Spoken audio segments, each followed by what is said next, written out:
Hi, Corey here, Gold Rush Expeditions. I just wanted to give you guys kind of a quick tutorial on reclamation, what it is, what it does, where it comes from, all that fun stuff. You'll see occasionally in Montana, you'll hear about the Bureau of Reclamation. That has nothing to do with mining. That's water, that's totally different things. Reclamation comes from the BLM, comes from the Forest Service, and comes from some of your local oil, gas, and mining groups. Basically, what reclamation was intended for when it first started was, you've got coal mines. Coal mines are inherently dangerous. You're taking out entire levels of the mountain. That is what they're made to do. They're made to collapse on themselves after they're going through.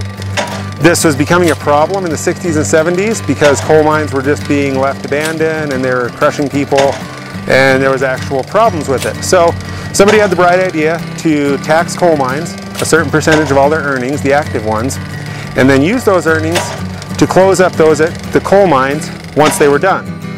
Well, as time went on in the 60s and 70s, you know, coal mines got closed, and as we got into the 80s and the early 90s, some of these federal agencies started looking at, hey, we've got all this money from all these coal mines, but we have no coal mines to close.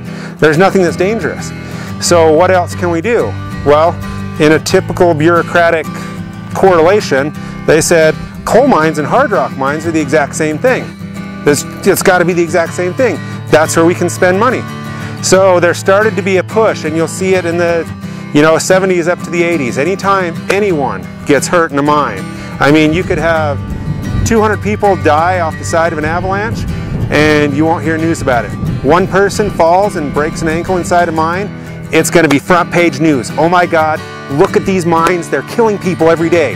They're not hurting people, there's really not a problem. But back to the issue, we should spend this money on hard rock mines. So your governors, your city officials, and your congressmen signed off and said, sure, let's close up mines. There's no need for mining in the United States anymore. Let's close them. So that started your reclamation. BLM, Forest Service, all had the same initiative. Let's just close every mine we can find out there, because if there's a hole, somebody's going to fall in it, we're going to get sued, which there is so little examples of them being sued for anything that it's freaking ridiculous, but they continued this on. So what you get is something like this, where your BLM says, hey, we're going to close every mine in this district because there's no more value in mining. So they have a nice public meeting, everybody comes out and says, leave the mines alone, we don't want them screwed with, and the BLM or the Forest Service says, okay, that's fine, we appreciate your opinion, we're going to close them anyway. They then go out and they have a list of contractors, and they say, okay, contractors, this is what we want to do, give us the lowest bid. The guy that comes in with the lowest bid is the one that gets it. What he does is he comes up here, he has some spec, obviously, of, all right, these ones we want to close and we want to keep a grate over, because maybe there's bats. Because that's the new term, is, bats could be in mines and that's their habitat. Totally retarded. But these ones we're going to close because we want to maybe preserve the historical, and then we're going to take all these other ones and just backfill them. So Bob comes up here with his backhoe and his tractor and his bulldozer and bulldozes the shit out of everything, like you see. The overall goal here is to wipe out any remains of mining. It's not to make anything look natural. It's not to preserve the environment. It's just to make sure that nobody's going to be out here mining.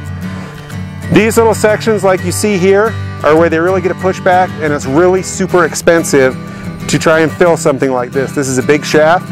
They can foam, they can do other things, but honestly it makes it easy to just put a nice little collar around, put the rebar over the top, charge you guys 10 grand, and Jim goes home happy in his tractor. So that's where reclamation is at today. These funds are still being fed in from the coal mines. There's not a lot of coal mines to close, and the ones that are out there, there's a coal mine down in southern Utah that's been on fire for nearly 30 years, but the DOGM is spending their money on closing hard rock mines. I digress on that. But the coal mines, and then you've got this year, and when Obama first came in, we signed another bill that said, oh, we should divert some more tax fund money to closing mines. If you look at the recent 2015 proposed BLM budget, there is another few $1 million added for mine reclamation. So what do? You call up your congressman, you call up your governor, you send letters, you go to Gold Rush Expeditions, you look at our forums there and send people some letters and say, quit screwing with our mines. Mining is not dead in America.